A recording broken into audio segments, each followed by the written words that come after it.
जय हिंद मेरे प्यारे विद्यार्थियों। मेंटर फिजिक्स बाय दीपक सर के यूट्यूब चैनल में आपका हार्दिक स्वागत है। विद्यार्थियों, आज की इस वीडियो में हम लोग देखने जा रहे हैं आपकी प्रकाशिकी 12th क्लास के प्रकाशिकी का क्वेश्चन बैंक का क्वेश्चन ऑब्जेक्टिव क्वेश्चन रहेगा। ये 2009 से लेकर के 2022 तक के प्रश्न पत्र से इसको हम सिलेक्ट किए हुए हैं। तो हम लोग इसको अच्छे से देखेंगे। इसमें प्रत्येक क्वेश्चन को बढ़िया से कंसेप्ट के साथ एकदम हल करते हुए आपको हम समझाएंगे, और जिस क्वेश्चन की आवश्यकता पड़ेगा उसको हम लोग बढ़िया से न्यूमेरिकलाइज भी करेंगे, डायग्राम वाइज भी करेंगे। हर तरह से हम लोग एकदम विधिवत तरीके से इसको समझेंगे। और इतना करने के बाद अगर आप बढ़िया से इस वीडियो को शुरू से लेकर के लास्ट तक देखते हैं तो हम निश्चिंत हुए कह सकते हैं कि आप बोर्ड क्वेश्चन अवश्य आप अच्छे से कर लीजिएगा, क्योंकि बोर्ड क्वेश्चन जो होता है इसी के इर्द गिर्द का होता है। तो देखिए, मैं एक बात और बता दें आपको कि वीडियो का सेकंड पार्ट है।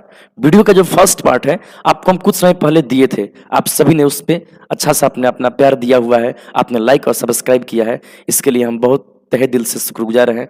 बहुत बहुत आप लोग को धन्यवाद इसके लिए। आप लोग के भविष्य के, आप लोग के उज्जवल भविष्य की हम कामना करते हैं, और आपका एग्जाम जो है वो बहुत अच्छा जाए, ये हम भगवान से प्रार्थना करते हैं। तो विद्यार्थियों, हम लोग इसको शुरुआत कर रहे हैं। आप लोगों से हम आशा रखते हैं कि आप सभी लोग इस प्रकाशिकी वाले सेक्शन का अच्छे से आप रिवीजन कर लिए हैं, क्योंकि रिवीजन कर लिए रहेंगे तो ये वीडियो आपको अच्छा से समझ में आएगा। और फर्स्ट पार्ट आप देख लीजिएगा तो बहुत अच्छा होगा, इसलिए आप प्लीज आप उसको एक बार पहले से देख लीजिए। और विद्यार्थियों, रिवीजन में कोई कमी नहीं। एग्जाम के समय तो रिवीजन ही एक ऐसा चीज होता है, हथियार, कि हम अपने आप को और परफेक्ट बना सकते हैं।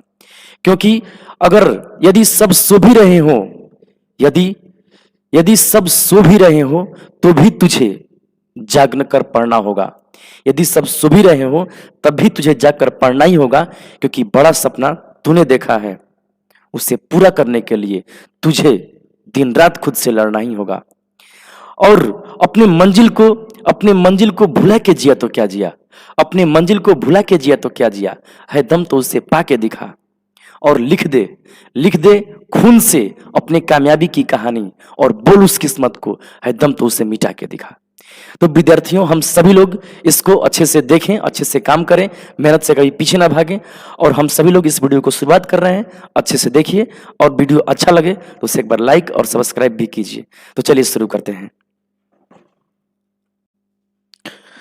तो चलिए हम लोग शुरू करते हैं कि करके सभी क्वेश्चन को बारी बारी से देखिए। फर्स्ट है इसमें 36 नंबर पर, सामान्य दोष मुक्त आंख में कॉर्निया से कितनी दूरी पर रेटिना होना चाहिए। दोष मुक्त यानी कि ऐसा आंख है जिसमें कोई दोष नहीं है। तो ऐसे सिचुएशन में क्या होता है कि इसका जो ये नेत्र गोलक की लंबाई होती है वो लगभग 2 सेंटीमीटर या 2.5 सेंटीमीटर के आसपास होती है ना। तो इसका वैल्यू यहाँ पर दिया है, कितना होती है, तो हम लिखेंगे 2 सेंटीमीटर, है ना। दोष मुक्त, जब इस आंख में निकट दृष्टि दोष आ जाएगा, नेत्र गोलक का साइज बढ़ जाएगा, है ना। तो ये जनरल में कितना होता है, 2 सेमी या 2.5 सेमी के आसपास रहता है ना, 2 या 2.5 के आसपास। उससे ज्यादा होता है तब उसको निकट दृष्टि दोष मानते हैं, कम होता है तो उसको दूरदृष्टि दोष मानते हैं।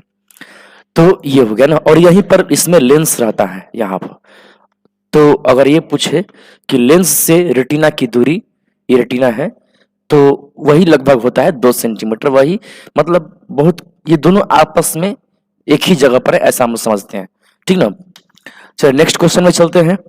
एक सामान्य व्यक्ति की आंख, यानी उसको कोई रोग नहीं हुआ है, के फोकस दूरी लगभग होती है, उसके आंख की ना जो फोकस है वो फोकस दूरी कितनी, आंख मतलब कि लेंस का फोकस।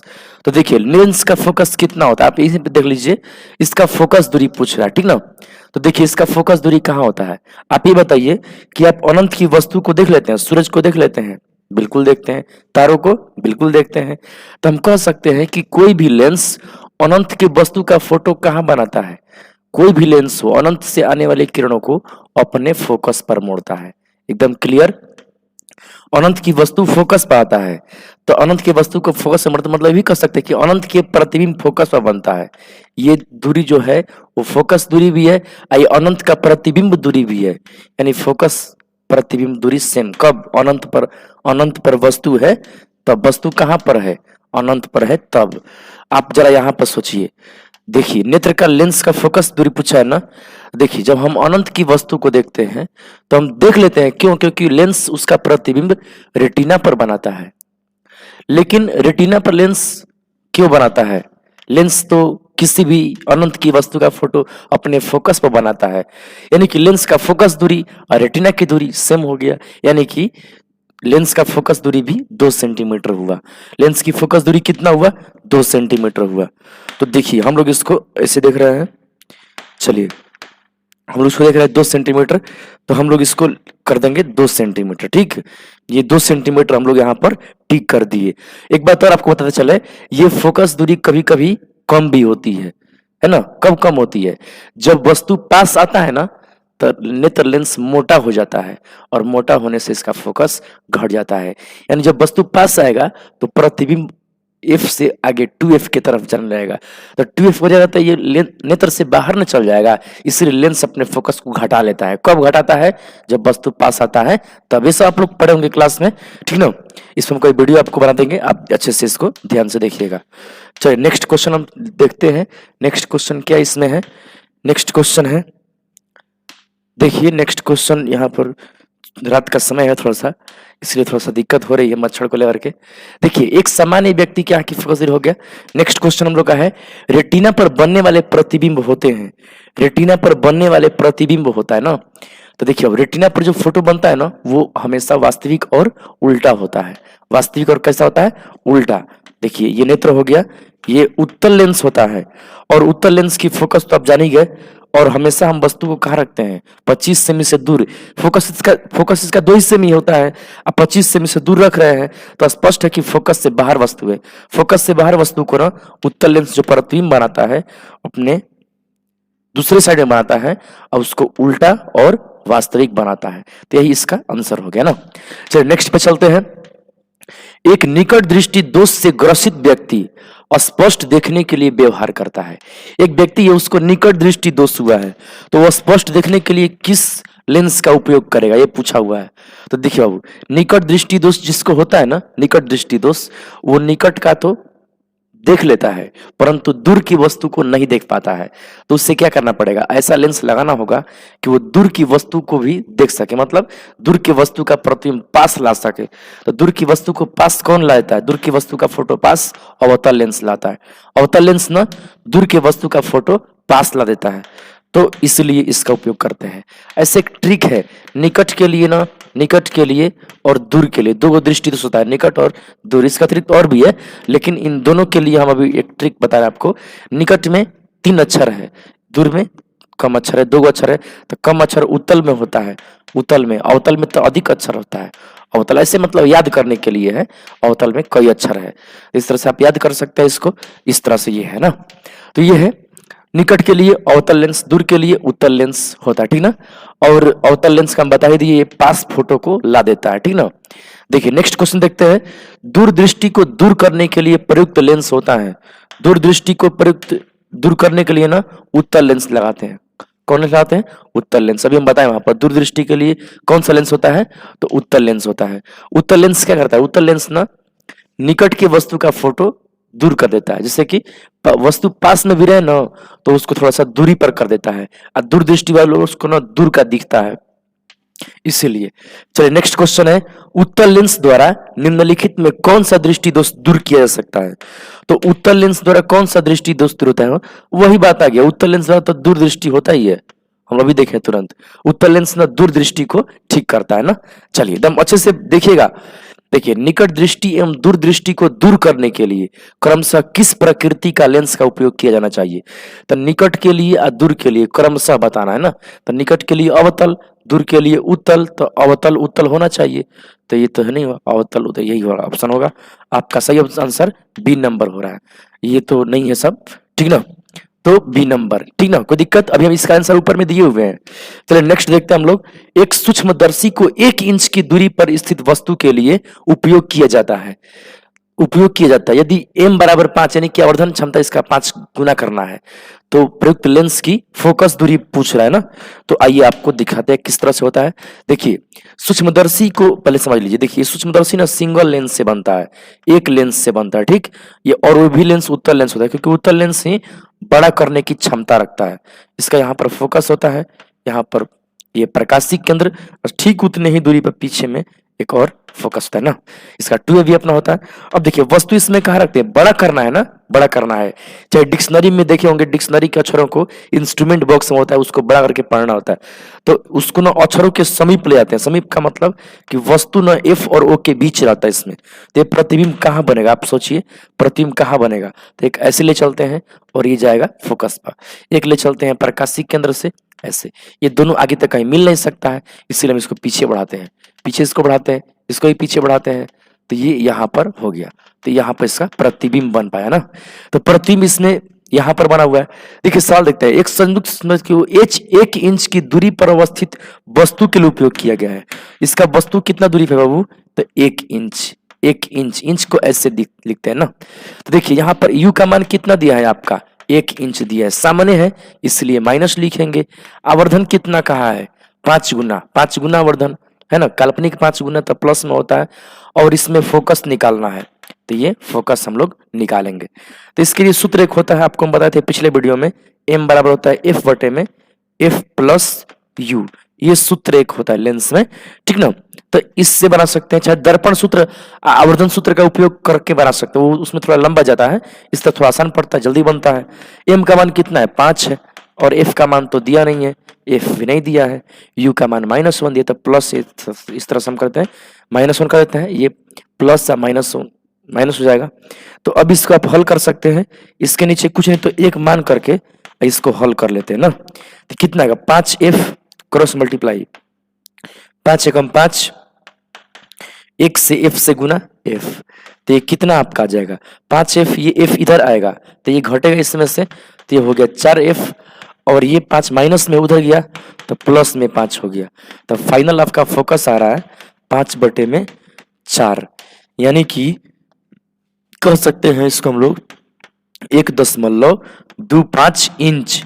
तो फोकस का मान आपका आ गया 1.25 इंच, प्लस में आ रहा है। प्लस में क्यों आ रहा है, उत्तल लेंस को इंडिकेट कर रहा है, ये उत्तल लेंस का फोकस प्लस में होता है।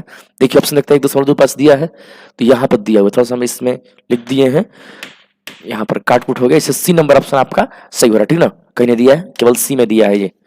चलिए नेक्स्ट देखते हैं हम लोग, जहां भी दिक्कत हो एकदम वीडियो को एक बार फिर से पीछे करके एक बार फिर से देख लीजिए, कोई दिक्कत नहीं होगा आपको। देखिए एक सरल सूक्ष्मदर्शी से बना हुआ प्रतिबिंब होता है। सरल सूक्ष्मदर्शी किसे बोलते हैं, वही जो ऊपर समझा रहे थे अभी, सिंगल लेंस से। तो सिंगल लेंस से कैसा बनता है, काल्पनिक और सीधा, काल्पनिक और उल्टा है, वास्तविक, वास्तविक तो बन नहीं करता, देख लीजिए इसमें केवल काल्पनिक बनता है और सीधा बनता है, वस्तु से बड़ा बनता है ना। तो देख लीजिए कौन सा ऑप्शन आपका हो रहा है, काल्पनिक और सीधा, हम लोग इसको ये टिक करेंगे, ठीक ना, क्योंकि सरल सूक्ष्मदर्शी मतलब वही होता है, ठीक ना। माइक्रोस्कोप हो रहा है, सिंपल माइक्रोस्कोप। चलिए नेक्स्ट क्वेश्चन देखते हैं हम लोग, सरल सूक्ष्मदर्शी की आवर्धन क्षमता। देखिए बढ़िया सा क्वेश्चन आ गया, इससे एग्जाम में देता भी है कभी कभी, इसको सिद्ध कर लीजिएगा। इसका सूत्र इतना आता है, m बराबर होता है 1 प्लस डी बटे में f। ये कब के लिए होता है, जब ना बस जब अंतिम प्रतिबिंब बने कहां पर, 25 सेमी पर, यानी स्पष्ट दर्शन के न्यूनतम दूरी पर बनता है, ये तब के लिए होता है। और देखिए m का मान इसका एक और होता है, एक होता है डी बटे में एफ, ये कब के लिए होता है, जब इसमें लास्ट इमेज जो है ना वो अनंत पर बने तब के लिए है। लेकिन प्रश्न है कि दोनों में से हम किसका उपयोग करें कभी। देखिए जब तक न कहा जाए तो नॉर्मल एडजस्टमेंट के लिए, सामान्य समायोजन के लिए हम इसको उपयोग करते हैं ना। तो देखिए इसमें दिया हुआ है, ऑप्शन ले लीजिए कौन सा दिया है, स्पष्ट है कि ए नंबर ऑप्शन इसमें दिया हुआ है सही, हम ए नंबर ऑप्शन को लॉक करेंगे, ठीक है। तो अब देखिए 45 के बाद आगे बढ़ते हैं। देखिए लिखा है एक आवर्धक ग्लास, एक मैग्नीफाइंग ग्लास है, उसकी जिसकी ना क्षमता कितना दिया है, 12 डायप्टर दिया है, यानी कि क्षमता दिया है, आवर्धक क्षमता पूछा है, आवर्धक क्षमता पूछा है, यानी कि पी दिया है कितना, 12 डायप्टर, डायप्टर मात्रक शक्ति का ही होता है ना। और आपसे एम पूछ दिया है, क्या पूछ दिया, एम। तो देखिए क्या करिएगा आप लोग इसमें, आवर्धक ग्लास यानी कि समझ लीजिए आवर्धक ग्लास किसको बोलते हैं, वही उत्तल लेंस यानी कि सिंपल माइक्रोस्कोप को बोलते हैं, सरल सूक्ष्मदर्शी को बोलते हैं। तो उसका सूत्र हम अभी आपको बताए हैं, m बराबर 1 प्लस डी बटे में f, जब तक कुछ ना कहा जाए यही सूत्र लेना चाहिए, ठीक ना। तो अब इसमें वैल्यू को पुट करके इसकी वैल्यू को हम देखते हैं कितना आता है। तो हो गया 1 प्लस, इसको हम कह सकते हैं d इंटू 1 बाई एफ। देखिए तो अब फिर नेक्स्ट में इसको हम 1 प्लस देखिए इसको गुना करेंगे फिर इतना आ जाएगा डी। अब 1/f जो होता है ना उसको p बोलते हैं, लेकिन शर्त होता है फोकस मीटर में होना चाहिए तभी ये काम करता है। फोकस किस में होना चाहिए? मीटर में होना चाहिए ना। तो अब देखिए आप इसमें कितना हो जाएगा, मान रख देते हैं 1 प्लस डी का मान जानते हैं, डी का मान आपका 25 सेंटीमीटर होता है, ठीक ना, 25 सेंटीमीटर। तो यहाँ लिख देते हैं हम 25 सेंटीमीटर गुने कर है पी का मान, पी का मान आपका 12 डायप्टर दिया हुआ है, 12 डायप्टर। बस हल करना है 1 प्लस, देखिए ये जो है ना डायप्टर वो एक तरह से आपका जो है वो मीटर को फॉलो करते हैं, इसको हम मीटर में बदल लेंगे 25 बटे में 100 तो मीटर हो गया। गुने इसको करते हैं 12 मीटर इनवर्स, डायप्टर बोलते हैं मीटर इनवर्स को। इसमें 100 से एक्स्ट्रा भागा दिए हैं, 100 से भाग देने से ही ये बन रहा है, मतलब कि इस तरह का, ठीक ना। देखिए थोड़ा सा दिक्कत हो रही है अभी रात में, तो खैर कोई दिक्कत नहीं है, आप लोग अच्छे से ध्यान दीजिए। देखिए इसको हम क्या कर रहे हैं, 25 चौके कितना हो गया, 100 हो गया, 4 तिहाई 12 हो गया, 3 आया। एम इनवर्स ना आपस में ही कट जाएगा, एम इनवर्स आपस में कट गया। फाइनल रिजल्ट में क्या आया बताइए, 1 आया। इधर से क्या आपका आया, इधर से आपका 3 आ रहा है, तो 3 और 1 जोड़ देंगे तो कितना आया 4। इसमें कोई मात्रक नहीं आ रहा है, ठीक ना, कोई मात्रक नहीं है। इसको आवर्धन का है तो इसको गुना लिखते हैं, इसको कहते हैं गुना, इसको कहते हैं ना, आवर्धन को गुना से दिखाते हैं। 4 गुना, 4 गुना को फोरेक्स भी बोलते हैं कई जगह। तो 4 गुना इसमें दिया है आपका, ए नंबर ऑप्शन आपका दिया हुआ है 4 गुना, 4 गुना ऑप्शन आपको दिया है ए नंबर, ठीक ना। देखिए ए नंबर ऑप्शन दिया आपको 4 गुना यहाँ पर, तो हम ए नंबर ऑप्शन को यहाँ पे टिक करें ना। अब देखिए नेक्स्ट क्वेश्चन दिया है 46 के बाद देखते हैं। देखिए एक संयुक्त सूक्ष्मदर्शी की अभिदृश्यक लेंस से बना प्रतिबिंब होता है ना, अभिदृश्यक लेंस से बना प्रतिबिंब। देखिए संयुक्त सूक्ष्मदर्शी ने आपको अच्छे से समझा देते हैं। देखिए इसमें एक सामने में इस तरह से छोटा लेंस होता है, पीछे में एक बड़ा लेंस होता है, ठीक ना, और इसका अक्ष एक तरह से कहे तो समअक्षीय होता है ये सब, ठीक ना। और इसका अपना यहाँ पर इसका प्रकाशीय केंद्र ये फोकस है, ये फोकस किसका है, तो इस लेंस को बोलते हैं क्या चीज, अभिदृश्यक। क्या बोलते हैं, अभिदृश्यक। तो अभिदृश्यक को बोलते हैं अंग्रेजी में ऑब्जेक्टिव बोलते हैं, ऑब्जेक्टिव बोलते हैं। और ऑब्जेक्टिव इसको क्या बोलते हैं, इसको बोलते हैं नेत्रिका। और नेत्रिका को हम लोग क्या कहते हैं, नेत्रिका को हम लोग कहते हैं आईपीस बोलते हैं, आईपीस, ठीक ना। तो देखिए ये आईपीस और ये ऑब्जेक्टिव हो गया। देखिए इसका फोकस को ना एफओ से दिखाते हैं, अब ऑब्जेक्टिव का फोकस एफ, इसका ये होता है 2FO, ऐसे ना। इधर भी होता है अपना इसका, यहाँ पे क्या हो जाएगा, यहाँ हो जाएगा FO और यहाँ हो जाएगा आपका 2FO। जरा सोचिए प्रतिबिंब कैसे बनाता होगा। हाँ इसमें ना जब ब्लड वगैरह चेक करने में इसका अक्सर उपयोग होता है, जैसे कि जहाँ पर जांच घर में खून जांच होता है, माइक्रोस्कोप वहां पर लगता है। ये माइक्रोस्कोप कंपाउंड माइक्रोस्कोप इसको बोलते हैं। तो देखिए कंपाउंड माइक्रोस्कोप इसमें एक मुख्य अक्ष के समांतर प्रकाश लाते हैं और मुख्य अक्ष के समांतर आने वाली किरणें फोकस से होकर जाती है, ठीक। और एक लाते हैं प्रकाश किरणें हम प्रकाशीय केंद्र से, ये ऐसे चल रहा है। मान लीजिए यहाँ पे ये पहुंच गया, ठीक है। तो अब क्या होता है, यहाँ पर तो ये पहुंच गया, यहाँ प्रतिबिंब बनाया, इसका प्रतिबिंब ये है। अब इसमें क्या होता है कि इसके जो पीछे लेंस है वो इसको वस्तु समझ लेता है और इसको इसका प्रतिबिंब ये फिर बनाता है। कैसे बनाता है जरा देखिए तो इसके क्या किया जाता है कि इसको ना इस लेंस को ऐसे एडजस्ट करते हैं कि इसका फोकस यहाँ आए, यहाँ मतलब कि इसका जो प्रतिबिंब है ना इसके फोकस के भीतर आ जाए। तो इसका फोकस यानी कि इसका फोकस को FE से दिखाते हैं, ठीक। उतने ही दूरी पे इधर में अपना होता है इसका FE। अब देखिए क्या करेगा, ये ठीक उसी तरह से यहाँ से और प्रकाश समानांतर ले जाते हैं, तो ये इसको FE से जाने देगा और यहाँ से इसको ये प्रकाशीय केंद्र से जाने दिए हम। तो ये कहाँ प्रतिबिंब बनाएगा, आप देख सकते हैं। इसके लिए ये प्रतिबिंब नहीं बनाएगा, आगे इससे के आगे नहीं मिलेगा, हम इसको पीछे की तरफ बढ़ाएंगे, इसको पीछे की तरफ सीधा बढ़ाएंगे, इसको पीछे की तरफ बढ़ाएंगे, तो यहाँ पर ये मैच कर रहा है। तो इस यहाँ पर ये बन गया प्रतिबिंब। आपको बता दें एक बार हम कि ये प्रतिबिंब जो है ना कभी कभी बनाते समय यहाँ भी आता है, कोई दिक्कत नहीं है, ठीक ना। तो अब देखिए इसमें क्या बात है, इसका प्रतिबिंब ये हुआ, इसका वस्तु ये हुआ, इसका वस्तु यहाँ पर है, इसका प्रतिबिंब यहाँ पर है, इसका प्रतिबिंब इसके लिए वस्तु हो गया। तो अब देखिए सवाल हम लोग का क्या दिया हुआ है, संयुक्त सूक्ष्मदर्शी के अभिदृश्यक लेंस से बना प्रतिबिंब। देखिए अभिदृश्यक लेंस इसको बोलते हैं, ये कैसा प्रतिबिंब बनाया है। देखिए तो ये वास्तविक प्रतिबिंब बनाया है और ये काल्पनिक बनाया है, तो इसका पूछा है तो ये वास्तविक बनाया है। और क्या छोटा बनाया कि बड़ा बनाया, तो बड़ा बनाया है, तो वास्तविक और बड़ा इसमें कहीं दिया होगा तो उसको टिक करेंगे हम लोग। वास्तविक और बड़ा, सी नंबर ऑप्शन हम लोग का सही हो रहा है, ठीक ना। देखिए हम लोग आपको हम विस्तृत बताते चल रहे ताकि एग्जाम के समय है आप अच्छे से इसको एकदम कंप्लीट करते चलिए, ठीक ना। देखिए संयुक्त सूक्ष्मदर्शी की आवर्धन क्षमता के लिए कौन सा संबंध सही है, यहाँ आवर्धन लिखा हुआ है, संयुक्त सूक्ष्मदर्शी की आवर्धन क्षमता के लिए कौन सही है। देखिए बाबू संयुक्त सूक्ष्मदर्शी के लिए ना आवर्धन क्षमता का दो गो फॉर्मूला होता है।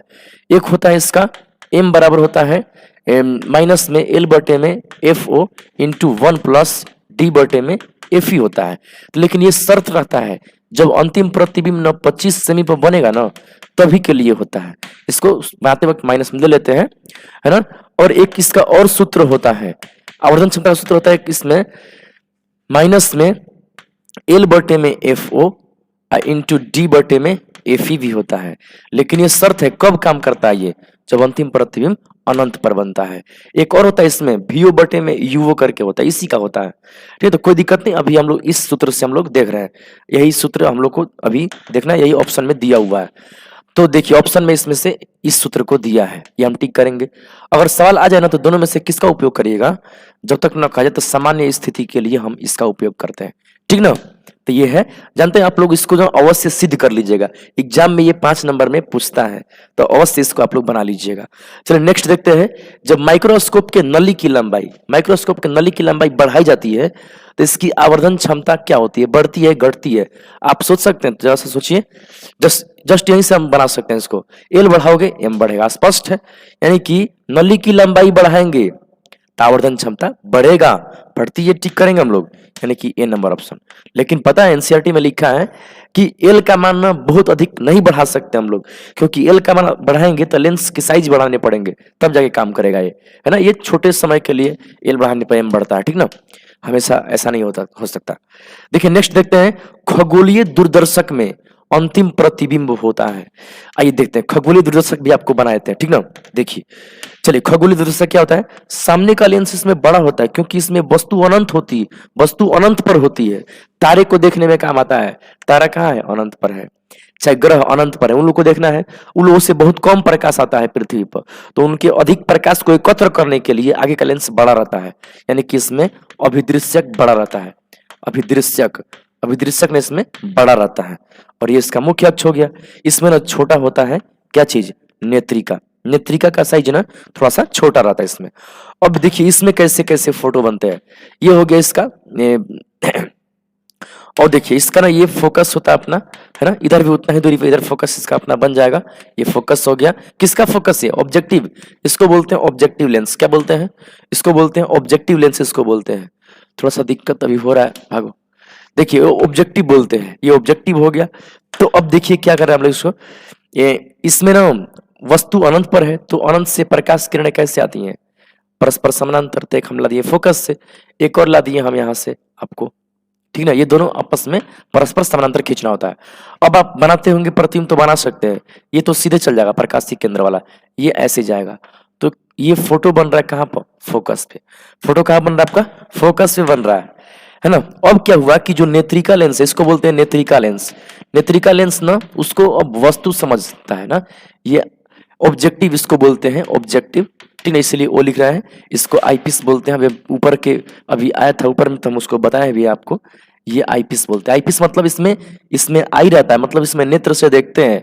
आई ऑब्जेक्टिव क्यों, क्योंकि ये ऑब्जेक्ट माने वस्तु की तरफ होता है, ये ऑब्जेक्ट क्यों रहता है ऑब्जेक्टिव, ये है आई की तरफ, इसी में आंख लगा के देखते हैं, तो ये आईपीस होता है ना। तो अब देखिए बाबू ये किस तरह से काम कर रहा है, देखिए यहां से आप ये प्रतिबिंब बनाते हैं, इसको ऐसे एडजस्ट करते हैं ना कि ये इसके फोकस के भीतर आ जाए, जस्ट माइक्रोस्कोप जैसा। तो मान लीजिए इसका फोकस यहाँ तक है, मान लेते हैं ये इसका एफ ई आई पी इसका है, ठीक उतने ही दूरी पर हम इसका उल्टे साइड में बना देते हैं, ठीक है। ये हो गया एफ ई। तो सोचिए अब इसमें क्या होगा, ये अब उसको जूम करेगा, यहाँ से और सीधे प्रकाश जाएगा तो ये एफ ई से निकलेगा, एक यहाँ से ले चलेंगे तो ये ऐसे जाएगा। अक्सर ये लगभग ये मतलब कि थोड़ा सा ये असमानांतर स्थिति में होता है ना, अच्छे से बनाएंगे तो इसका अंतिम प्रतिबिंब पाने के लिए हम लोग इसको पीछे की ओर बढ़ाते हैं, इसको पीछे की ओर बढ़ाते हैं ऐसे, इससे कि आगे नहीं मिलता है, सब पीछे की तरफ मिल सकता है। तो ये बढ़ाते हैं तो यहाँ मिल जाता है, तो इसको मानते हैं कि यहीं पर इमेज बन रहा है। ये किसका इमेज है, नेत्रिका का इमेज है। कैसा है? काल्पनिक है। अब दृश्यक का इमेज कौन है? तो ये है। कैसा है? वास्तविक है। इसका वस्तु कौन है? तो ये वस्तु तो बहुत दूर है, तारे सूर्य बहुत दूर न है, अनंत पर होते हैं ना। अब देखिए सर क्वेश्चन क्या लिखा हुआ है, खगोलीय दूरदर्शक में अंतिम प्रतिबिंब होता है। अंतिम लास्ट इमेज को पूछा है, लास्ट इमेज होता है। वास्तविक और सीधी, वास्तविक थोड़े ना है, वास्तविक उल्टा, उल्टा तो है लेकिन वास्तविक नहीं है, काल्पनिक और उल्टा। हाँ, काल्पनिक और उल्टा है। देखिए इसके रिस्पेक्ट में उल्टा है, काल्पनिक है, तो हम लोग का सही आंसर जो होगा वो सी नंबर होगा। ठीक है, ये काल्पनिक और सीधा ऐसा बात नहीं है। तो ये हो गया, ठीक है। अच्छे से इसको रिवीजन करिए बढ़िया से एकदम। देखिए खगोलीय दूरबीन की आवर्धन क्षमता कितनी होती है ना, खगोलीय दूरबीन की ना आवर्धन क्षमता पूछ दिया। देखो अब इसका भी आवर्धन क्षमता का सूत्र हम लिख देते हैं आपको, एक तरह से आप लोगों का रिवीजन बढ़िया हो रहा है, ठीक ना। अच्छे से देखिए इसको।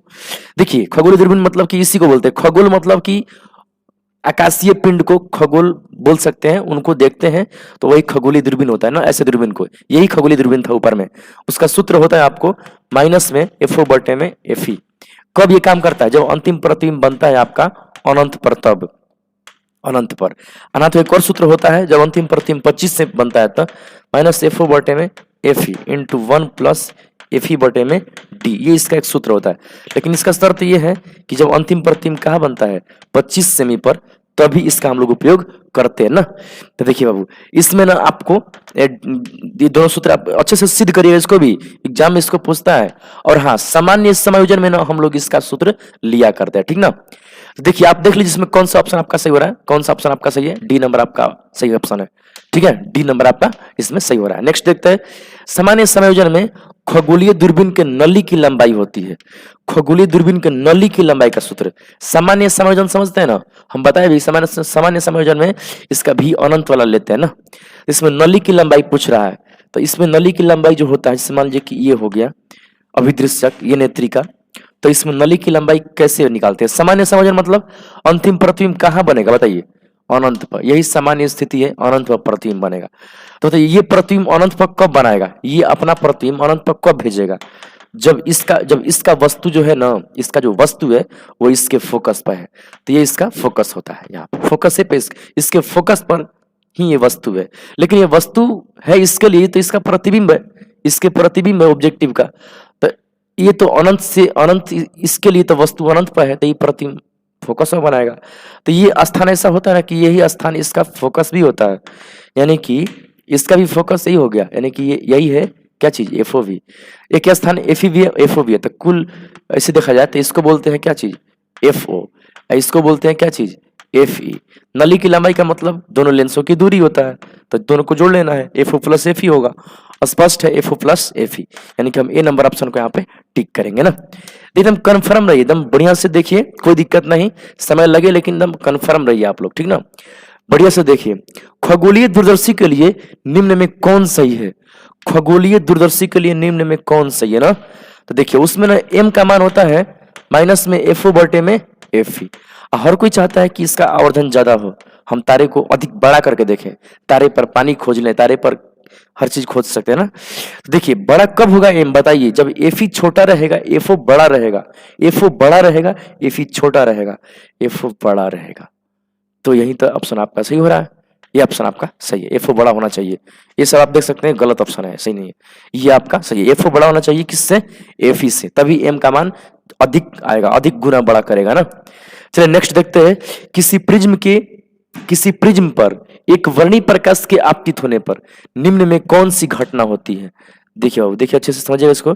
देखिए किसी प्रिज्म पर एक वर्णी प्रकाश, यानी कि कोई प्रिज्म रहेगा, एक वर्णी मतलब उस पर मोनोक्रोमेटिक यानी कि सिंगल कलर का लाइट आ रहा है, से प्रिज्म हो गया।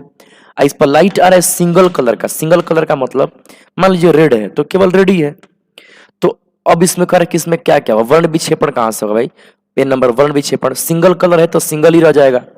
श्वेत जब लाइट आता है, जब सन लाइट आता है, चाहे श्वेत प्रकाश, तब 7 रंग बटता है। यहाँ पर 7 रंग यहाँ पर नहीं बट सकता, ठीक है, एकदम कंफर्म रहिए। चलिए आगे देखते हैं हम लोग। इसमें हुआ क्या? वर्ण विक्षेपण हुआ ही नहीं, ये नहीं हुआ। विचलन, हाँ विचलन हुआ, देखिए सीधा रास्ता सही है, थोड़ा सा मुड़ गया, तो यहाँ पर विचलन हुआ जिसको डेल्टा से दिखाते हैं, ये आपका सही हो रहा ऑप्शन। और व्यतिकरण नहीं होता है, व्यतिकरण इस केस में नहीं होता है, ठीक ना। व्यतिकरण के लिए द्विप्रिज्म की आवश्यकता पड़ती है, तो ये तो है ही नहीं अभी। चलिए नेक्स्ट चलते हैं। देखिए त्रिपार्श्व, त्रिपार्श्व का मतलब ना प्रिज्म होता है, याद रखिएगा। त्रिपार्श्व नए नाम से दे रहा है, इसका मतलब क्या होता है, प्रिज्म। इसको आप ध्यान रखिए, प्रिज्म इसका मतलब होता है ना, प्रिज्म। तो देखिए इसमें दिया है, तो प्रिज्म का सूत्र आप जानते हैं, स्पष्ट है, sine A plus delta M by two बटे में साइन ए बाई टू, ये प्रिज्म सूत्र कहलाता है, ठीक ना।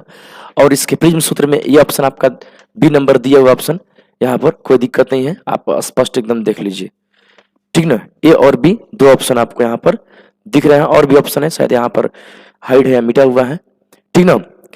चलिए नेक्स्ट देखते हैं हम लोग, नेक्स्ट क्वेश्चन देखते हैं। एक पतले प्रिज्म, एक पतले प्रिज्म जिसका अपवर्तनांक कितना है, म्यू है, का न्यूनतम विचलन कोण कितना होता है ना, न्यूनतम विचलन कोण कितना होता है। एक पतले प्रिज्म, सोचिए एक प्रिज्म है और काफी पतला है, जिसका अपवर्तनांक म्यू है, तो उसमें न्यूनतम विचलन कोण कितना होगा। देखिए ये जो सूत्र होता है ना आपका, ये आप जो सूत्र देख रहे हैं अभी यहां पर, देखिए यहां पर जो आप सूत्र अभी देख रहे हैं, ये न्यूनतम विचलन कोण के लिए, तो इसमें क्या होता है ना कि ये साइन साइन हटा करके, साइन हटा करके तब साइन हटा करके तब इसको हल कर लेते हैं, क्योंकि न्यूनतम विचलन में छोटे कोण के लिए ना साइन का थीटा और केवल थीटा बराबर होते हैं लगभग में, रेडियन की सिचुएशन में। आप लोग पढ़े होंगे, इसको भी आप लोग अवश्य सिद्ध करिएगा, एग्जाम में पूछता है।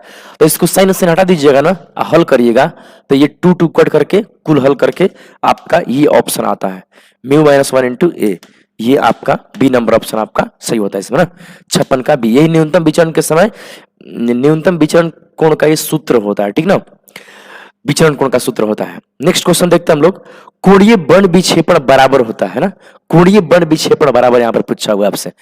देखो कोणीय बर्ण विक्षेपण क्या होता है, देखिए तो कोणीय बर्ण विक्षेपण, हाँ कोणीय बर्ण विक्षेपण बताता है ना कि कोई प्रिज्म में अगर आप लाइट दिए व्हाइट लाइट, तो उसमें कलर बिखरा हुआ है, तो कितना चौड़ा में बिखरा है, इसके बिखरने के एंगल को बोलते हैं कोणीय बर्ण विक्षेपण, इस एंगल को बोलते हैं, है ना। तो इसको ना थीटा से दिखाते जाने, और थीटा का सूत्र आप हल करके निकाले होंगे, ये नंबर आता है delta we minus delta we plus delta R, है ना।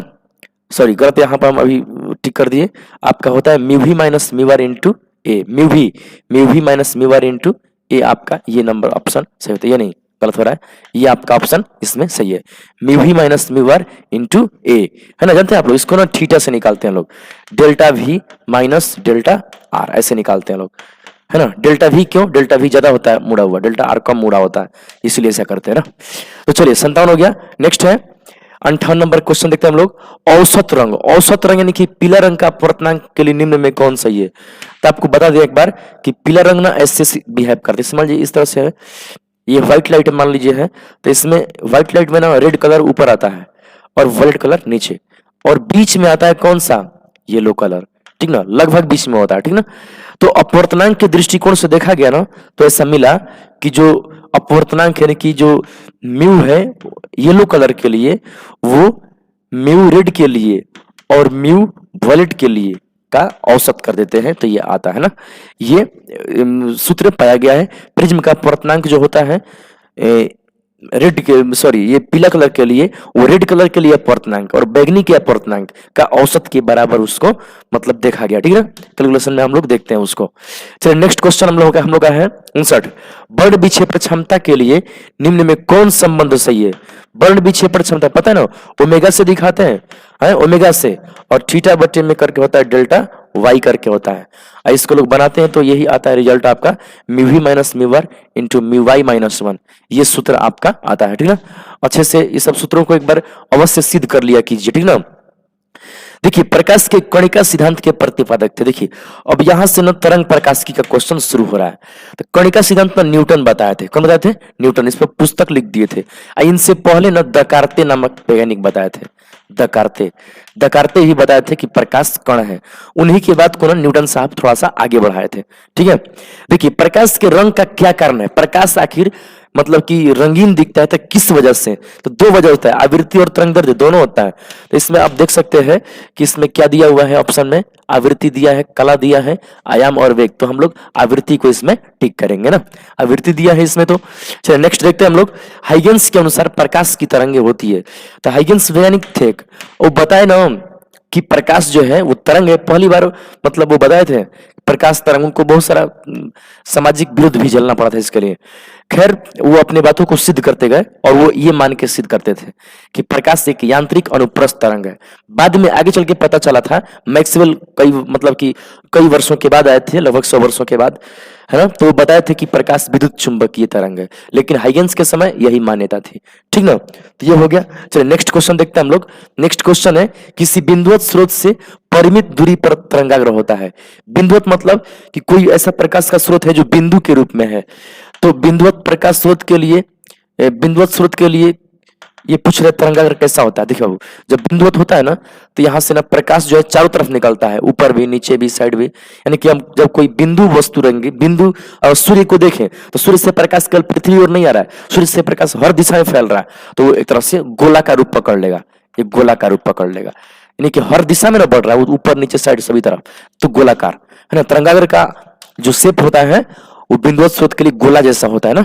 देखिए नेक्स्ट क्वेश्चन, तरंगों का कालांतर डेल्टा फाई, है ना, फाई यहाँ पर ये साई जैसा लग रहा है, फाई भी होता है, का पथांतर डेल्टा एक्स से संबंध है। तो इसका सूत्र ऐसे ऐसे हम आप लोग बताए थे, डेल्टा फाई का सूत्र है ना, ये आप लिख सकते हैं डेल्टा एक्स बटे में डेल्टा फाई करके या साई करके लिख सकते हैं। तो ये कितना होता है, देखिए यहाँ पर ये दूरी है, ये कोण है, तो कोण के नीचे है तो कोण के नीचे, तो यहाँ पर नीचे कोण लिखेंगे, ये दूरी है तो दूरी में से लिखेंगे।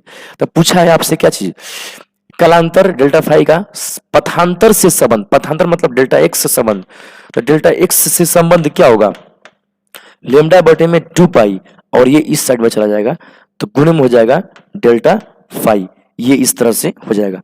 तो आप ये सूत्र देख रहे होंगे, इसमें दिया हुआ है कौन सा, यहाँ पर है लेमडा बटे में 2 पाई, हाँ सी नंबर ऑप्शन आपका ये सही हो रहा है, सी नंबर ऑप्शन आपका ये सही हो रहा है। ठीक ना, चलिए नेक्स्ट देखते हैं हम लोग। नेक्स्ट क्वेश्चन हम लोग का है, रचनात्मक व्यतिकरण के लिए, रचनात्मक व्यतिकरण को बोलते हैं संपोषी व्यतिकरण भी ना, इसके लिए किसी बिंदु पर पहुंचने वाली दो तरंगों के बीच कालांतर होना चाहिए, है ना। रचनात्मक व्यतिकरण में कालांतर कितना होना चाहिए, हाँ ये पूछ रहे, आपको पता होना चाहिए। इसमें कालांतर का सूत्र होता है रचनात्मक में 2m पाई, यानी कि पाई का ना समगुणज बोलते हैं इसको, पाई का समगुणज। तो आप देखिए इसमें, इसका आंसर आपका m का मान अगर आप शुरुआत में निकालेंगे ना 0 पर, तो ये शून्य आता है। ठीक है, शून्य आता है कालांतर, है ना। अच्छे से आप अध्ययन करिए, हम लोग क्लास में इसको बढ़िया से विस्तृत पढ़े हुए हैं किस तरह से है। देखिए विनाशी व्यतिकरण की बात कर दिया, उसका पथांतर पूछ दिया आपसे, तो देखिए पथांतर निकाल सकते हैं।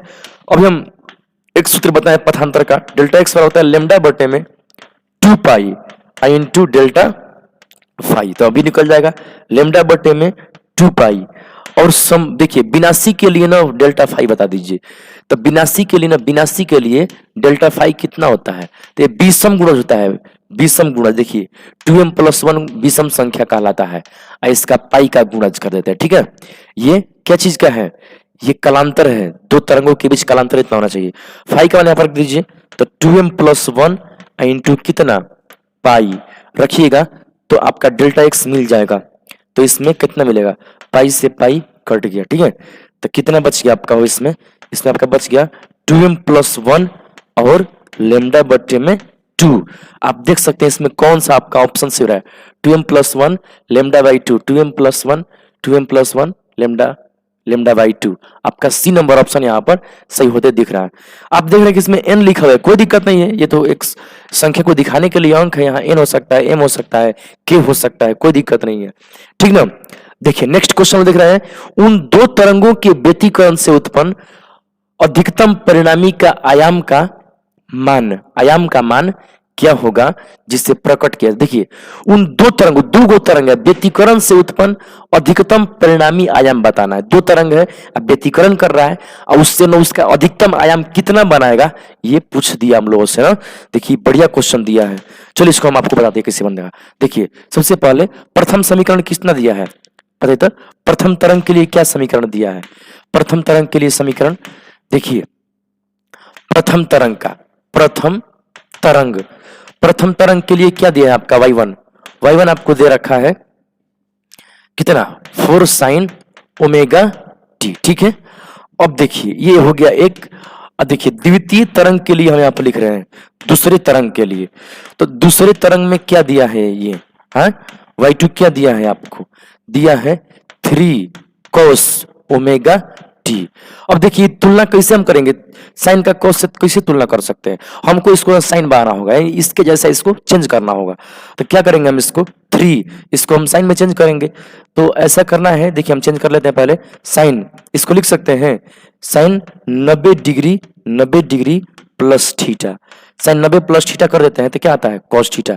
साइन हो भी गया और ये चेंज भी हो गया। आप सोच रहे हो कि साइन 90 माइनस थीटा लिख सकते थे आप, देखिए माइनस लिखते तो ठीक है, लेकिन ओमेगा माइनस में न हो जाता, इसमें ओमेगा प्लस में है। अब मान लीजिए प्लस में करने के लिए माइनस का कॉमन लेंगे तो माइनस इसके आगे आ जाएगा, जैसे कि साइन माइनस थीटा बराबर माइनस साइन थीटा होता है। तो हम ऐसा कर रहे हैं कि कुछ दिक्कत भी ना हो, ये सब बदल भी जाए, तो हम इसको इसलिए ये मान लिए हैं।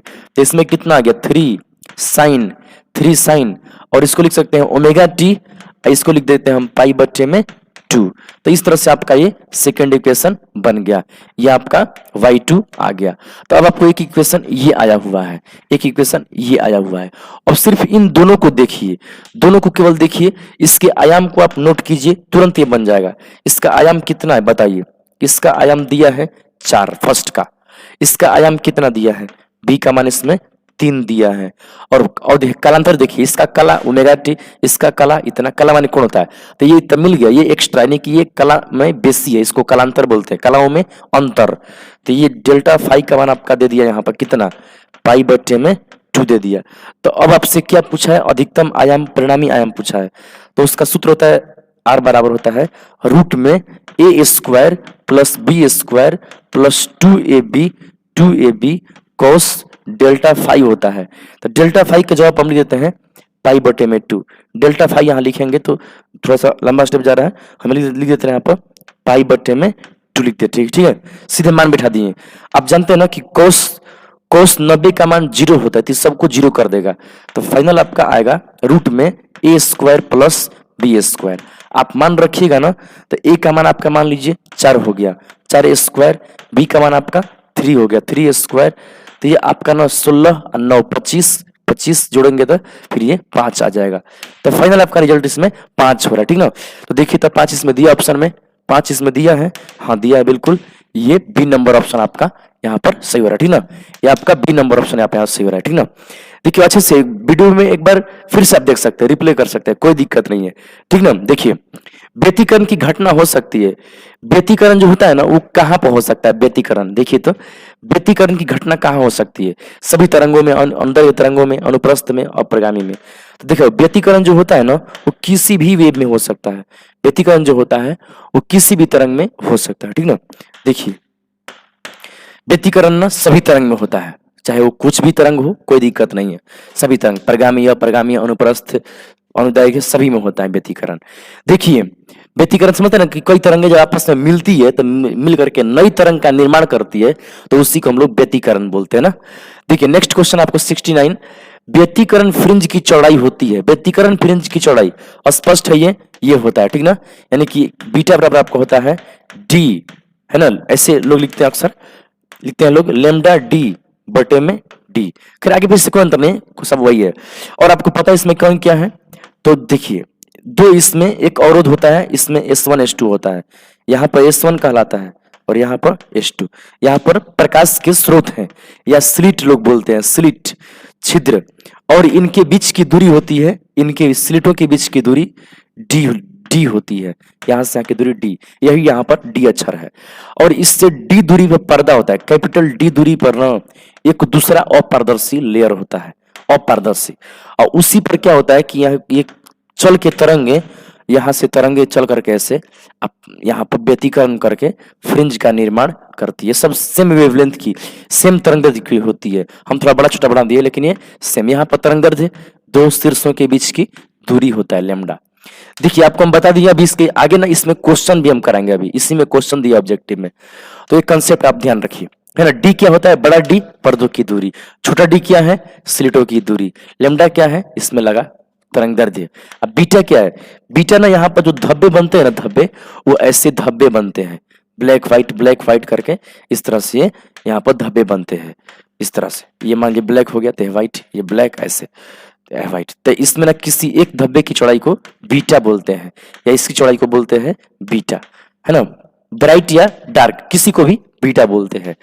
तो देखिए अब इसमें हम लोग क्वेश्चन आगे दिया हुआ है, देखिए तो क्वेश्चन क्या दिया है, पूछा था क्वेश्चन, यंग के प्रयोग में यदि प्रकाश की तरंग दैर्ध्य दुगनी कर दिया जाए, सोचिए ये लेमडा को दुगना कर दिया गया, ठीक ना, दुगनी कर दी जाए तो क्या होगा, फ्रिंज की चौड़ाई क्या होगा, फ्रिंज की चौड़ाई मतलब कि बीटा, क्या बीटा बढ़ जाएगा कि घटेगा।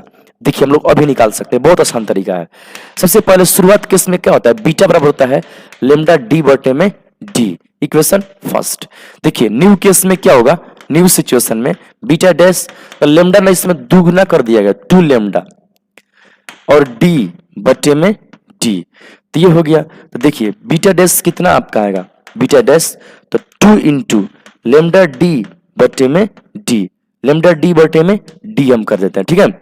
अब देखिए आप देख रहे हैं कि ये जस्ट वही पुराना वाला रिजल्ट है कि बीटा लिख सकते हैं, आप लिख सकते हैं बीटा डैश बराबर 2 बीटा, यानी कि जो फ्रिंज है ना, फ्रिंज की चौड़ाई बढ़ जाएगा, फ्रिंज ना अब काफी चौड़े चौड़े अब बनेंगे, यानी कि ये बढ़ गया, कितना दुगना हो गया। तो आप देख सकते हैं इसमें ऑप्शन दुगना दिया है, कहीं बी नंबर ऑप्शन आपका दुगना दिया हुआ है, यानी कि अब ना ये जो फ्रिंज बनेगा ना काफी चौड़ा चौड़ा बनेगा अब, ठीक है। कब, जब तरंगदैर्ध्य को दुगना कर देंगे तब। चलिए नेक्स्ट क्वेश्चन देखते हैं हम लोग। देखिए यंग के द्विविध छिद्र प्रयोग में, यंग के द्विविध छिद्र मतलब वही S1S2 स्लिट होता है, प्रयोग में छिद्रों की दूरी माने S1S2 की दूरी और तथा पर्दे से छिद्रों की दूरी, जो जो पर्दा लगा थे सामने उसका पर्दे से छिद्रों की दूरी क्या दोनों दुगनी कर दी जाए तो फ्रिंज की चौड़ाई। देखिए कितना बढ़िया क्वेश्चन दिया है।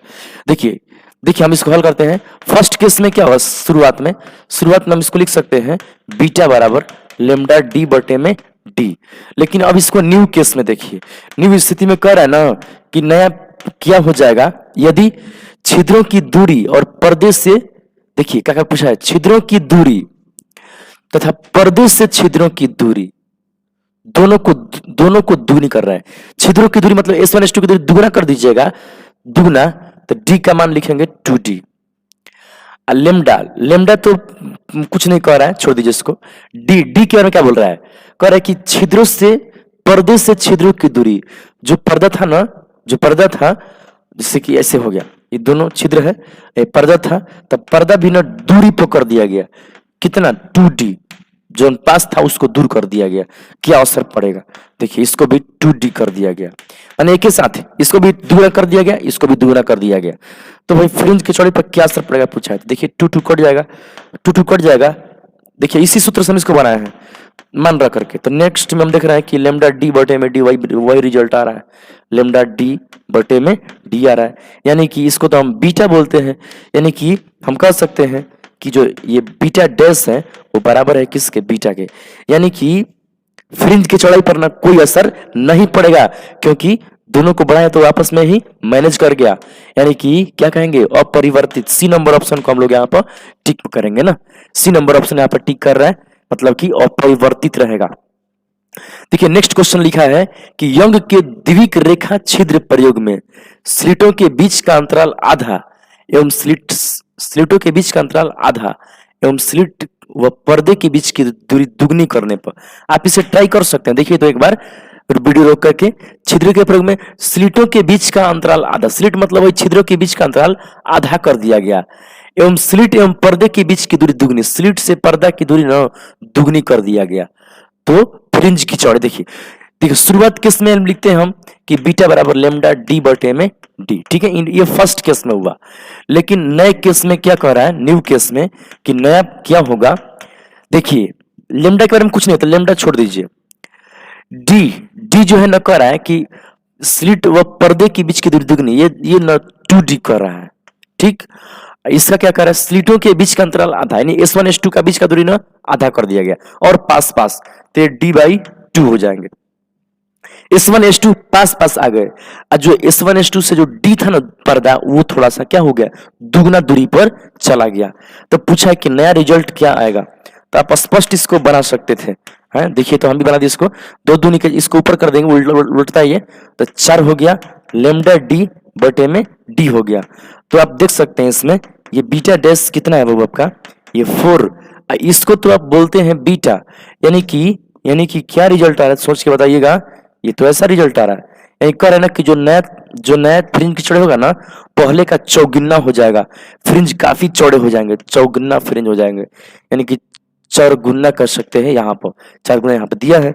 हम लोग का सही ऑप्शन कौन सा हो रहा है? डी ऑप्शन यहाँ पर राइट हो रहा है, ठीक ना। देखिए नेक्स्ट क्वेश्चन देखते हैं। जहां दिक्कत हो फिर से रिप्ले कीजिए, ठीक है ना। हम कई क्वेश्चन इस पर मतलब जितना दिया है एक टाइप का क्वेश्चन एक जगह करके हम लोग आप लोग को बता रहे हैं, है ना, ताकि अच्छा समझ में आए। एक पतले फिल्म के रंग का कारण है। पतले फिल्म जैसे साबुन का बुलबुला है, एकदम पतला फिल्म बनाता है, पतला लेयर बनाता है। फिल्म माने परत ना, तो उस पर रंग दिखता है। साबुन के बुलबुला अपना रंग दिखता है, हम अगर देखेंगे अच्छे से तो सर्फ के या साबुन के जो बुलबुला होते हैं, तो वो रंग क्यों आते हैं? व्यतिकरण की वजह से। चाहे सीडी के कैसेट है उस पर रंग क्यों है? व्यतिकरण के चलते, है ना। चाहे रोड पर अगर तेल गिर गया, तेल या कोई भी मोबिल गिर गया, तो अक्सर वो चमकता है रंगीन टाइप का। तो इस सबका वजह जो होता है ना, वो कौन सा होता है? व्यतिकरण में हम लोग इसको कहते हैं ना। देखिए नेक्स्ट है, जब प्रकाश को पोलराइड से गुजारते हैं तो प्रकाश निर्गत प्रकाश की तीव्रता नहीं बदलती है, तो आपतित प्रकाश है। जरा सोचिए, ये अब ध्रुवण से संबंधित क्वेश्चन अब आ रहे हैं। देखिए जब प्रकाश को पोलराइड होता है, पोलराइड उसमें एक दिशीय अक्ष बने होते हैं खिड़की जैसा, और उसमें जब प्रकाश गुजरते हैं ना, तो उसमें कोई चेंज नहीं है प्रकाश में, प्रकाश एकदम सीधा चला जा रहा है। तो पूछा है कि आपतित प्रकाश कैसा है भाई? कैसा यह है कि कुछ असर नहीं पड़ा? तो कहते हैं कि पूर्ण ध्रुवित है, पहले से ध्रुवित है। ध्रुवित मतलब इसमें सिंगल लाइट है, इसमें डबल वेव नहीं है। डबल वेव कैसा होता है? डबल वेव में ना ये ऐसे रहता है, एक इसके लंबवत लाइट रहता है, ऐसे लंबवत। तो हम लंबवत नहीं बना पाए अभी, थोड़ा 3D चित्र है वो। लंबवत एक चलता है ऊपर नीचे, तो एक चलता है लेफ्ट राइट ऐसे, ये तरंग, तो उसको बोलते हैं अध्रुवित। तो ऐसा लाइट आएगा ना, जब पोलराइड से गुजारेंगे इसको, तो ये तो स्पष्ट है कि इसमें सिंगल कलर, जिससे कि जिस दिशा में इसका अक्ष है उस दिशा का लाइट क्रॉस कर पाएगा। तो इस केस में ना ये 50% बचेगा, लेकिन कब कुछ असर नहीं पड़ेगा? जब ना ये पहले से ध्रुवित हो, तब। पहले से क्या हो? ये ध्रुवित, यानी कि पूर्ण समतल ध्रुवित पहले से है। इसको बोलते हैं अध्रुवित। अध्रुवित जब इधर से पार हो गया तो ध्रुवित बोलते हैं इसको ना। चलिए नेक्स्ट हम बात करते हैं, ब्रूस्टर का नियम है। ब्रूस्टर एक साहब थे, वो बताए थे ना कि कैसे ध्रुवित प्रकाश प्राप्त कर सकते हैं। इसके बारे में उन्होंने बेहतरीन नियम दिया और एक सूत्र प्राप्त किए थे, N बराबर 10 IP। वो सूत्र का यहाँ पर है 10 IP, इस तरह से वो सूत्र होता है, यानी कि वो ऐसे होता है आपको। देखिए अगले क्वेश्चन में उसका जिक्र आया था, हम उसको वहां पे डिस्कस करेंगे इसका। देखिए यहाँ पे क्या दिया हुआ है, ध्रुवण कोण की स्पर्शज्या पदार्थ के अपवर्तनांक के बराबर है, यह कहलाता है। देखिए ध्रुवण कोण बोलते हैं किसको? आईपी को। ध्रुवण कोण किसको बोलते हैं? आईपी को। तो आईपी का स्पर्शज्या, देखिए आईपी का स्पर्शज्या मतलब होता है 10। आईपी का स्पर्शज्या, ध्रुवण कोण का स्पर्शज्या पदार्थ के अपवर्तनांक के बराबर, ये बराबर है अपवर्तनांक के है। तो ये तो ध्रुवण का नियम है, इसको बुस्टर ने दिया था, तो हम बुस्टर साहब को यहाँ पे टिक करेंगे, ठीक है।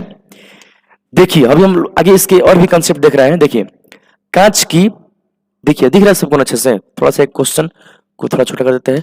देखिए कांच की एक पट्टिका पर प्रकाश किरण 60 डिग्री कोण पर आ रहा है। यदि परावर्तित किरण और अपवर्तित किरण परस्पर लंबवत हो तो पदार्थ का अपवर्तनांक पूछ रहे ना। ध्यान से देखिएगा, हम एक करके इसको बता रहे हैं, थोड़ा सा एक बार में नहीं बताए हैं। देखिए ये सतह है और कह रहा है कि कांच की पट्टिका, ये कांच शीशा की पट्टिका है, ये शीशा की पट्टी है। प्रकाश किरण 60 डिग्री कोण पर आ रहा है। प्रकाश आ रहा है कितने डिग्री कोण पर? 60 डिग्री कोण पर। प्रकाश यहाँ पर आ रहा है अभिलंब से 60 डिग्री कोण पर। तो ये मान लीजिए ये अभिलंब हो गया, अभिलंब से मान लीजिए कि कितने डिग्री पर आया है? 60 डिग्री कोण पर आया, ठीक ना। आपतित होती है यदि परावर्तित किरण और अपवर्तित किरण परस्पर लंबवत हो। यदि परावर्तित किरण, देखिए यहाँ से ये परावर्तित ऐसे होता है और अपवर्तित ऐसे होता है। तो परावर्तित और अपवर्तित, ये थोड़ा सा मुड़ा है, आप हल्का सा मोड़ पाए इसको। देखिए ये दोनों आपस में लंबवत है, कह रहा है क्या क्या लंबवत है बताइए? परावर्तित यानी कि ये लाइट और अपवर्तित यानी कि ये लाइट, दोनों आपस में 90 डिग्री पर है। 90 डिग्री पर हो तो पदार्थ का अपवर्तनांक है। याद रखिए जिस समय आपतित प्रकाश के आने से ये अपवर्तित होता हो, ये परावर्तित होता हो और दोनों 90 पर आता हो, उस समय के ना आपतन कोण को ध्रुवण कोण कहते हैं। पोलराइजेशन एंगल, उसको हम लोग आईपी से दिखाते हैं। हाँ, किसे दिखाते हैं? आईपी से दिखाते हैं पोलराइजेशन एंगल को, ठीक ना। तो देखिए ध्रुवण कोण दे दिया तो पदार्थ का अपवर्तनांक पूछ दिया, तो ध्रुवण कोण स्पष्ट हो जाएगा। स्पष्ट हो कि ध्रुवण कोण है, कैसे स्पष्ट हुआ? इसके 90 होने से। तो जब स्पष्ट हो चुका है तो अपवर्तनांक निकाल सकते हैं। क्या सूत्र होता है? टेन आईपी, ठीक है। तो टेन आईपी, ये आईपी है तो आईपी का मान हो गया 60 डिग्री, तो ये हो गया कितना? √3। टेन 60 का मान √3। स्पष्ट है? इसको ध्रुवण कोण बोलते हैं, इसको बूस्टर कोण बोलते हैं, है ना। इस तरह से पोलराइजेशन एंगल बोल सकते हैं उसको। चलिए नेक्स्ट क्वेश्चन देखिए, प्रकाश की एक किरण √3 अपवर्तनांक वाले माध्यम के पृष्ठ पर ध्रुवण कोण पर आपतित होती है तो अपवर्तन कोण हुआ। देखिए ये क्वेश्चन बढ़िया क्वेश्चन दिया है, जरा देखते हैं इसको हम लोग। ये क्या कर रहा है? प्रकाश की एक किरण जो है, प्रकाश की एक किरण है, √3 अपवर्तनांक वाले माध्यम के पृष्ठ पर ध्रुवण कोण प्राप्त होती है। एक माध्यम मान लीजिए हो गया, इसका अपवर्तनांक कितना है? √3 है। इसी पर लाइट आ रहा है ध्रुवण कोण पर। लाइट किस कोण पर आ रहा है? ध्रुवण कोण पर। देखिए ये है, और ये आया है ये ध्रुवण कोण, यानी आईपी पर आया है। तो आईपी पर जब आएगा तब पहचान उसका, जानते हैं क्या पहचान है ना? क्या पहचान है अभी बताए हैं आपको? परावर्तित भी होगा, अपवर्तित भी होगा, और ये दोनों आपस में 90 डिग्री पर रहेगा। तो देखिए अपवर्तन कोण किसको बोलते हैं? है? अपवर्तित किरण और अभिलंब के बीच के कोण को। आर का मान आपसे पूछा है, तो देखिए कैसे निकाल सकते हैं। पहले आईपी निकाल लीजिए। तो आईपी बराबर क्या होता है आपको बताइए? आईपी ऐसे कर सकते हैं, आप जानते होंगे इसे, इनवर्स ट्रिग्नोमेट्री का से ऐसे होता है। इन बराबर होता है आपका टेन आईपी, होता है ना। तो आप आईपी निकालेंगे ना, आईपी, तो आईपी कितना हो जाएगा? टेन इधर जाएगा तो हो जाएगा टेन इनवर्स एन हो जाएगा। तो ये हो गया आपका टेन इनवर्स एन का मान कितना दिया है आपको? एन का मान कितना दिया है आपको बताइए? अपवर्तनांक दिया है √3, तो ये कितना डिग्री आया? 60 डिग्री आया। तो आपका आईपी आ गया, आईपी कितना आ गया? ये आईपी का मान आ गया 60 डिग्री, ठीक। तो आपको आर निकालना है, तो आर निकालने के लिए क्या करिएगा? आर निकालने के लिए क्या करिएगा आप लोग कि ये आईपी है, ये परावर्तन, यहाँ पर परावर्तन होता है, ठीक ना। तो ये कोण भी आपका, ये 60 है तो ये भी आपका 60 डिग्री हो जाएगा। ये 60 है, ये 90 है, तो ये निकाल सकते हैं। 60 + 90 + आर बराबर 180 डिग्री पर, है ना। और ना तो एक और भी तरीका है इसका निकालने का है, एक और तरीका है कि आईपी + आर बराबर 90 डिग्री। आईपी + आर बराबर कितना डिग्री? 90 डिग्री। एक ऐसे भी सूत्र होता है ना। तो आईपी का मान कितना दिया है? 60 डिग्री दिया है। 60 डिग्री + आर बराबर कितना? 90 डिग्री। तो आपका यहाँ से आर निकल सकता है, 90 - 60 कर दीजिए तो 30 डिग्री आएगा। यानी कुल मिला के आपका ये नंबर ऑप्शन आपका इसमें सही हो रहा है, ठीक ना। आपका इसमें ए नंबर ऑप्शन सही हो रहा है। ऐसे कर सकते थे 60 + 90 + आर बराबर 180 डिग्री, तभी भी ये आ जाता, ठीक ना। इस तरह से बनाते तो। चलिए नेक्स्ट देखते हैं हम लोग। मानव नेत्र की विभेदन क्षमता मिनट में होती है। देखिए मिनट में विभेदन क्षमता जो होती है ना, 1 मिनट होती है। कितना होती है? 1 मिनट। ये मिनट को ना आप समय मत समझिएगा, ये एक तरह का कोण है। क्या है? कोण, है ना। कोण डिग्री का 60वां भाग होता है ये, है ना। जब दो वस्तुएं आपस में इतने पास पास हो कि हमारे नेत्र पर 1 मिनट का कोण बनाए, तब तक हम उस वस्तु को अलग अलग देख सकते हैं, है ना। एक निश्चित दूरी के लिए बात हम बता रहे हैं आपको। तो ये एक होता है। तो चलिए हम लोग इसको देख लिए, ये विभेदन क्षमता होता है। देखिए नेक्स्ट क्वेश्चन है कि प्रकाश की अनुप्रस्थ तरंग प्रकृति, प्रकाश की अनुप्रस्थ तरंग प्रकृति पुष्टि करता है। प्रकाश एक अनुप्रस्थ तरंग है, इसको कौन बता रहे हैं? किस घटना से चल रहा है पता? ध्रुवण से। प्रकाश एक अनुप्रस्थ तरंग, अनुप्रस्थ मतलब ये ऐसे ऐसे ऊपर नहीं चलता है, कौन बताता है? तो ये ना पोलराइजर के द्वारा ही अधिक सिद्ध होता है, तो इसका ध्रुवण द्वारा अधिक सपोर्ट मिलता है इसको, ठीक ना। तो ये क्वेश्चन है। देखिए हम नेक्स्ट और लास्ट क्वेश्चन देख रहे हैं हम लोग। दो तरंगे जिनके तीव्रताओं का अनुपात 9:1 है, व्यतिकरण उत्पन्न करती है, अधिकतम और न्यूनतम तीव्रताओं का अनुपात बताइए, ठीक ना। देखिए अब क्या दिया है इसमें आपको? इसमें ना दे दिया है I1:I2 दिया है। कितना दिया है आपको? आपको इसमें वैल्यू दे रखा है 9:1 दिया है। आपको अधिकतम और न्यूनतम निकालना है कि आई मैक्स बटे में आई मीन आपको निकालना है। तो इसका ना ऐसे सूत्र होता है एक, इसका सूत्र हो जाएगा आपका रूट में I1 + रूट में I2 का होल स्क्वायर, बटे में होता है रूट में I1 माइनस रूट में I2 का होल स्क्वायर। इसी को हल करके इतना सूत्र में कन्वर्ट कर दिया गया है, रूट में I1 बटे में I2 + 1 बटे में रूट में ये I1 बटे में I2 - 1 का होल स्क्वायर। एकदम आसान हो जाएगा। तो अब देखिए ऐसे बनेगा, रूट में 9 बटे में 1 + 1 ठीक है। रूट में 9/1 -1 का स्क्वायर कर सकते हैं आप इसको। तो 9/1 का स्क्वायर करिएगा, 9/1 मतलब कि ये 3 हो जाएगा, 3 1 4 हो जाएगा, ऊपर में आएगा 4, नीचे में क्या आएगा, 3 में से 1 गया 2 आ जाएगा, घटाइएगा तो 2 होगा और ऊपर से स्क्वायर करना है, यानी कि 2/1 का स्क्वायर, तो ये हो जाएगा आपका 4/1, यानी कि 4:1 हो जाएगा। ये 4:1 हो जाएगा। देखिए बड़े सा क्वेश्चन भी था। 4:1 आपका सी नंबर ऑप्शन आपका ये सही हो रहा है, सी नंबर ऑप्शन आपका। तो इस तरह से बाबू हम लोग यहाँ तक देख लिए वीडियो को, और अच्छे से आप सभी इस वीडियो को शुरू से एकदम लास्ट तक आपने देखा है, कोई दिक्कत नहीं होगी। आप बढ़िया से इन सभी क्वेश्चनों को अच्छे से एक बार रिवाइज करिए, क्योंकि बोर्ड में इसी तरह के क्वेश्चन रहते हैं। और बाबू आप लोग को और चैनल में अगर बढ़िया से समझ में आया होगा तो आप एक बार इसको लाइक और सब्सक्राइब कर दीजिएगा। और तब तक के लिए आपको बहुत बहुत शुभकामनाएं। आपका दिन शुभ हो और आपका एग्जाम सबसे बेस्ट जाए। तो चलिए बच्चों, थैंक यू सो मच। अभी इतना ही, ठीक है बाबू, जय हिंद।